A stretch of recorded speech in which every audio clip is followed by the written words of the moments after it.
Thank you so much, Chris, for joining me today on A Curious Coach.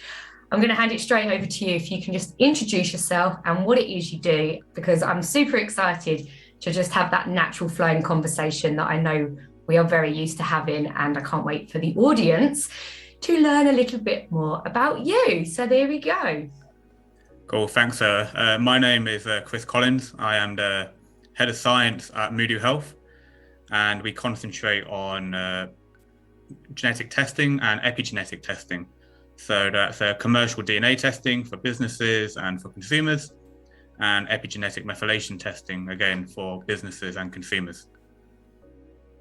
Wow. So where do we even start? I suppose my first bit on that would be, how did you even get into this? You know, for me, there's that whole, what comes up when I hear epigenetics, it's a word that's floating around at the moment. It's a little bit daunting to hear, but how did you get into this? So I actually started with DNA testing companies probably about 10 years ago. And I was writing articles at the time in fitness magazines and health magazines, and a foreign company from Estonia actually wanted to move their DNA testing into the UK market. So they contacted me to basically aid them in that process. From that point, that company has been bought out, and we have formed a new company with multiple people involved. And then the epigenetic part of it came in probably around 3 or 4 years ago, where we look at DNA methylation as a way of measuring epigenetics. Wow. Okay. So from growing up, have you always been interested in the DNA, the science, the nature, nurture, that kind of the psychology of how the body can adapt and how you can manipulate it, if I've understood right, or have I used an intense word that should never be used when it comes to genetics? So obviously, genetics has always been an interesting subject, I think, for everybody. But I've mainly been into sports as an athlete myself, and with the training I do, I know that we can adapt the bodies with multiple ways from the environment. So with training, with nutrition, diet, supplements, etc.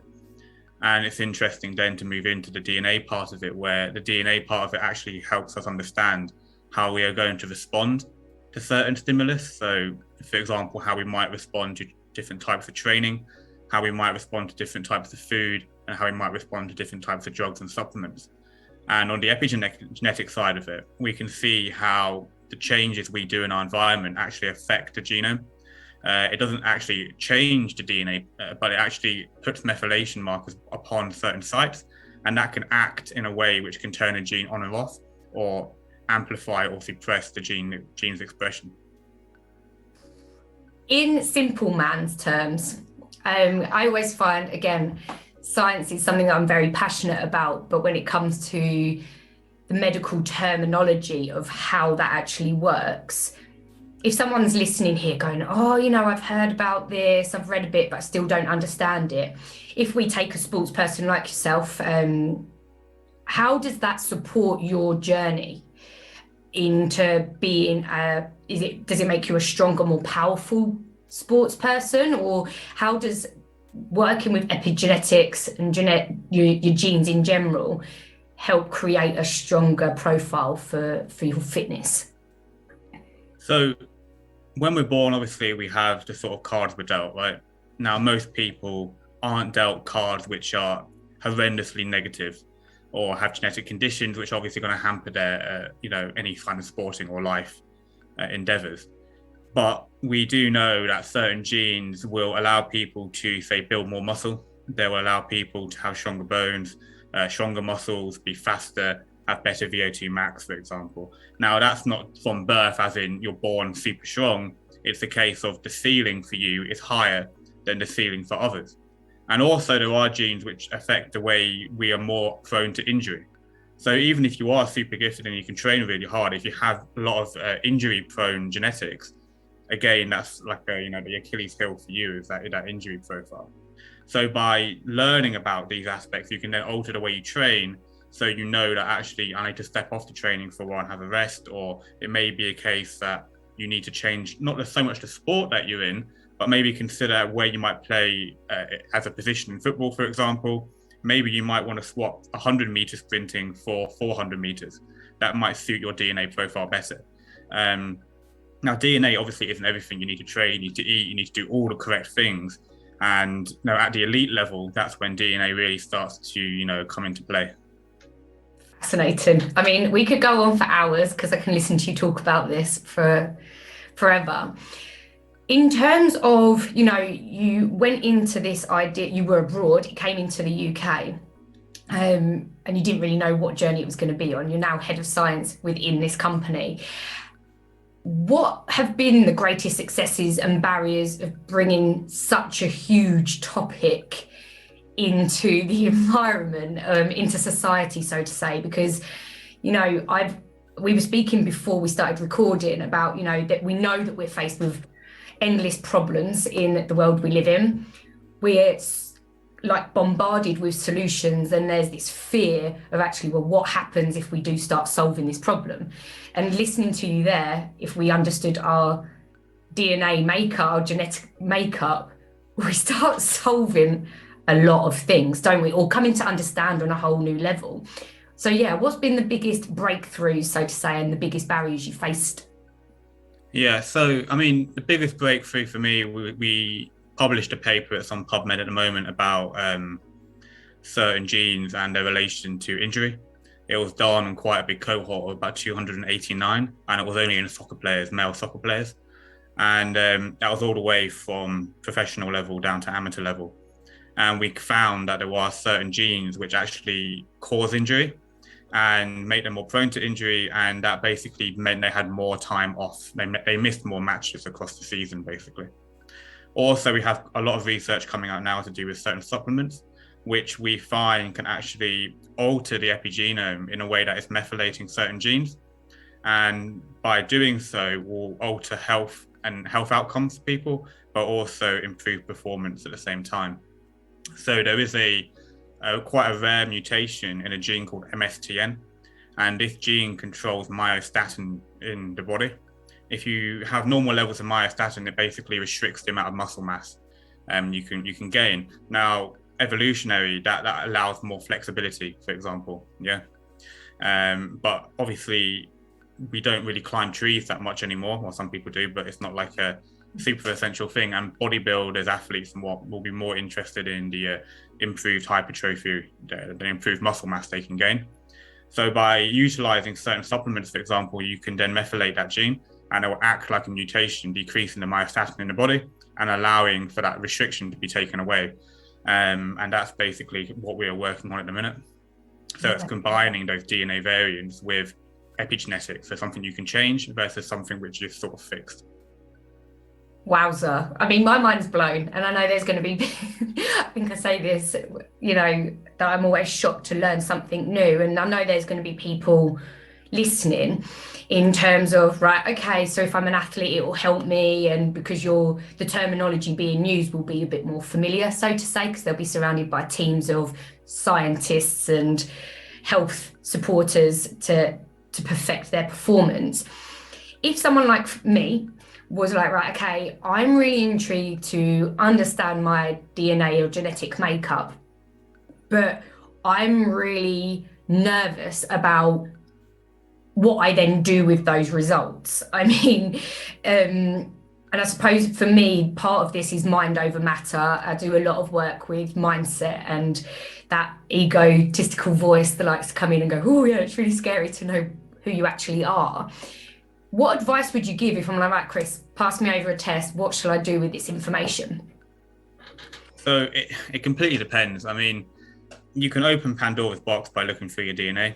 Mm-hmm. And it's only really worthwhile doing that if you really understand the sort of percentage increase that you might have for a certain disease, right? So it might be shocking to read in like a research paper that your gene variant that you have is associated with a 10-fold risk of dementia, right? So that to use, I'm definitely going to get dementia, or I'm definitely going to get Alzheimer's. But that 10-fold risk has to be applied correctly to the other factors that are involved. So it might be the fact that you've only got a 0.01% chance of Alzheimer's, and you've just 10-folded that 0.01. So the risk is still low. Yeah. Yeah. But if you give people the power to read through all the information, they may get very fearful. They might get a lot of anxiety associated with understanding certain genotypes. So it is like a Pandora's box. So we often only give out information that you can act upon. So that's information about like type 2 diabetes, so you can have lifestyle changes, for example, or cardiovascular, risk factors where you can have an impact by changing your diet or your exercise regime. We don't normally give out information about disease, which you can't do anything about. Yeah, interesting. If I've understood rightly, actually what you guys are providing is an insight into your makeup, but proactive responses as well, results in terms of like, right, okay, we can go deeper, but you need a support network around you, so to say, if you want to go that deep into it. But to get a little insight of being able to be proactive of what you can change is a beautiful situation. And would you say we're in a day and age where people are more open to, I'm being super curious, sorry, more open to delving in and getting that next layer of their makeup? Some people are, some people aren't. So, there's a whole range of people now called biohackers, and you might have heard of them. And biohackers basically do things to try and adapt and alter the way they are to either improve their performance in some way or to maybe prevent a disease from ever occurring within them. Now, it's not just genetics that they try and alter, but they might alter, or they might implant some devices within them, So this implant like a microchip inside your hand, so you don't have to pay for anything with a card anymore. You can just scan your hand across something to pay for it.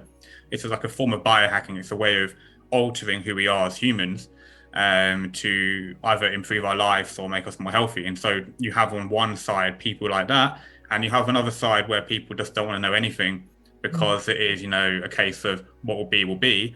They don't want to stop smoking because they can get hit by a car the next day, right? So, there's two different types, and there's a whole range of people in the middle between them. Yeah, that's so true. And I suppose both sides are scary depending on how far or where you sit on that scale, right? Yeah, exactly. Yeah. So in terms of your personal journey going and witnessing the growth, because you've said you've done this, for 10 years, would you say, been involved in it? Yeah. Have you seen a dramatic change personally in terms of how you've had to adapt speaking about this particular topic? Or have you kind of gone, I believe in this, I know where it's going to go, and it's powerful, so I'm just going to keep to the same script? Like, I just want to know a little bit more about how you've experienced. I guess, mainly at the beginning, it was very much attuned to how we can improve performance. Yeah. So it was very much attuned to athletes. And then over time, it's become more about health and more about mental well-being, psychology, corporate health. And then, we still have the athlete part of that. Because if you can improve an athlete by 2%, someone who's already highly trained, then imagine what that 2% will convert into someone who doesn't do anything already, So that part still exists. And we basically it's moved from hardcore like biohacking, I guess, into a sort of more all-round corporate holistic view on genetics and epigenetics. I'm just going to go for it. What's your feeling around that, it going more corporate and more holistic? Have you got an opinion on that you're open to sharing, or is it something that it's really good that it is opening up and there's the whole fluid scale to make it more accessible? I think it depends. There's always going to be people who say you should never give your data away, but if someone found like a memory stick with their DNA data on, it would be pointless to 99% of people. They will not understand any of what it says. And normally it's in a file format that can't be opened. Or the file format has been altered by the company who has it, and only the people who know about that alteration can read it. So again, it's pointless. It's a case of, people put everything on Facebook. That information is far more personal than their DNA in a way, right? Because you can do far more of that information than you can of someone's just DNA profile, and you have no other area about it, if that makes sense, right? Without knowing who the person is, you can't really act upon that DNA profile.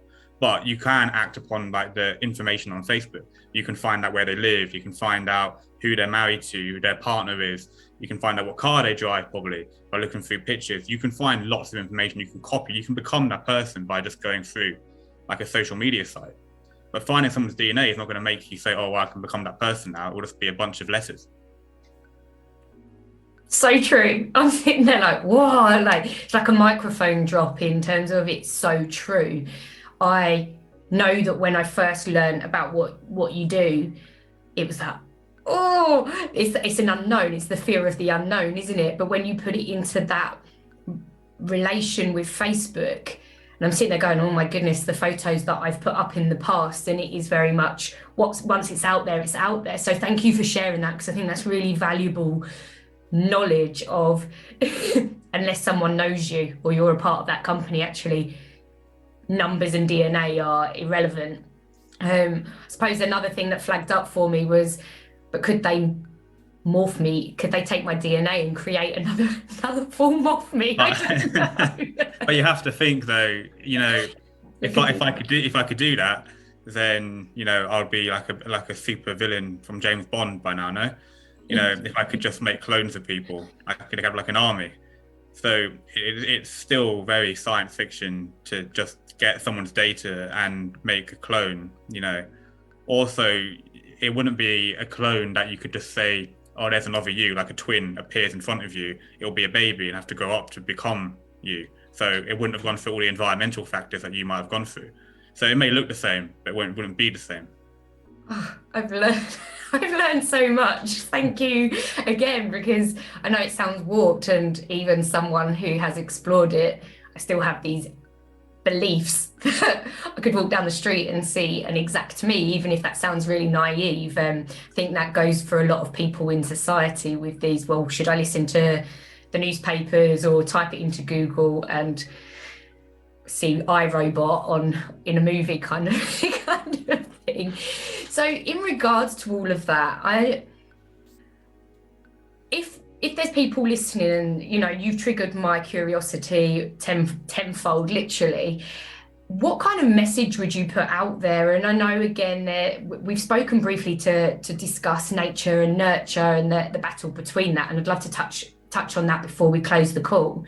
But if there's a message to the audience about your field and your expertise, or someone who wants to push science or learn about anything in life in that little bit more detail, more futuristic, what would you say to them? I mean, they should always pursue going forwards with science and technology. Now, you know, science is always going to be, there's always going to be science fiction, and science fiction not normally becomes science fact, because if somebody can think about it, there's a good chance that eventually it might happen. So whether that's going to happen within a decade or a million years, it's most science fiction eventually becomes fact. You know, before people could fly planes, people dreamt about flying in the sky. No one ever believed that we would have a rocket going to the moon, for example, right? So, and now you've got companies, commercial companies, taking people up. You know, that was science fiction on films. And, you know, we have a computer on our mobile phone, which is more powerful than computers were 50 years ago. Massive whole buildings of computer software and computer hardware are nothing compared to my Samsung Galaxy. You know, it's already becoming science fiction, becoming fact, but because it happens over time, people just accept it. And eventually genetics, epigenetics, and the way we can alter the body will become normal over time. You know, people are scared of getting the microchip from the COVID jab or whatever, but eventually you'll probably see people wanting to get, oh, I've got the new Samsung in my hand. You know, I don't need to call anybody anymore because it just appears sort of on my forearm. Here's my mobile phone. Never leave your phone then, right? Because it's already implanted inside you. You know, eventually these are the kind of things that will happen. So if you are interested in getting into it, just pursue it, go for it, because you never know what you might find and what you might create. Love that. Yeah, just go for it and see where it all takes you. Where do you see, if I spoke to you in 10 years' time, where do you hope to be, in the same line of work, or would you like to be creating something different? I'm not sure. Again, it's a case of, I guess we'll have to see how things play out and see how things go in the future. Yeah, I don't know. I can't predict the future, so and I can't look that far ahead. Just So like, please don't possibly. Yeah, I honestly don't know. I don't know where I'll be in a year's time, let alone 10. Yeah, and that's it. I mean, That's also an important message. So that's a really important message. and you have no idea when a breakthrough is going to happen, right? A breakthrough might happen next week, or it might never happen. So, and when that breakthrough happens, that automatically takes you off on a different trajectory. Love it. And I think there's going to be people sat here. I know I'm excited. And I do actually, before we close, want to discuss nature and nurture, the argument around it. And I know this is putting aside what we've just discussed. And thank you very much for that knowledge. Throw it at me. Let's talk about it a little bit. Let's debate it. And, you know, very fortunate to know you on a personal level as well. And I know we've been very lucky to have some open discussions about this, but yeah, let's have a conversation. So, I mean, I guess we'll talk about like your field in a way, which is psychology, counseling, you know, the coaching, life coaching. So nature and nurture in that would be what really is like happiness, depression, all these aspects, right? Now, you can say that these are environmental factors having an impact on someone, or you could say actually happiness is just a hormone, a chemical reaction in the brain, and that's all it is. There's nothing more to it than that. There's nothing more beyond that fact, right? There might be something happens in the environment that causes that hormone to trigger or not trigger, and because of that fact, you're saying it's a learned response, but actually it could be a genetic response in that certain genes affect how much serotonin there is or how much dopamine gets broken down. So all the neurotransmitters like oxytocin and things, they get broken down by enzymes which are made by these genes. So some people have more neurotransmitters breaking down these genes and some people have less. And that will affect their personality from a very, very foundational level because it affects the chemicals in their brain. Would you say though, you know, it's interesting because the way I approach my coaching is very much, yes, society's has an impact, so to say, on everything that we do, our ancestors all the way through to the now. But I also believe that we can adapt or shift our mindset. So if I integrated in terms of your expertise and the DNA aspect of it, would you say that how I work is a shifting and changing the DNA and genetic formation to help someone shift their mindset and turn it into a healthy habit or behavior? I think what it allows you to do is it helps the coach to basically explain or help explain why somebody might be feeling the way they do. Now, one of the biggest questions people ask themselves is, why don't I feel the same about this as the person next to me?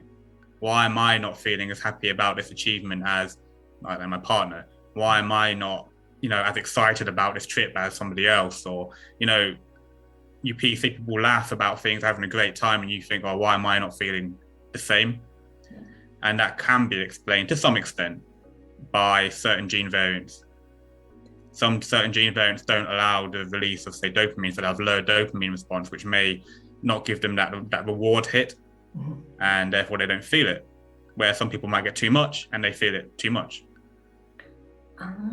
So if I said, right, clients, sign up with me. This is all hypothetical. This isn't agreed as of yet. Who knows what the future has in store? But if I had my clients take a test, for example, and I had that information by my side with their permission, we could have that open discussion and say, look, right, okay, this is what's going on in my reality. And it's through conversation, I could then go, look, if we actually look at gene, whatever, this implies that actually you've got a lower or higher scale that boosts that emotion or lowers that emotion. Yeah, and again, it's the same with any disorder, any disease, where certain genes will put you at X amount of risk for, say, depression or anxiety or panic.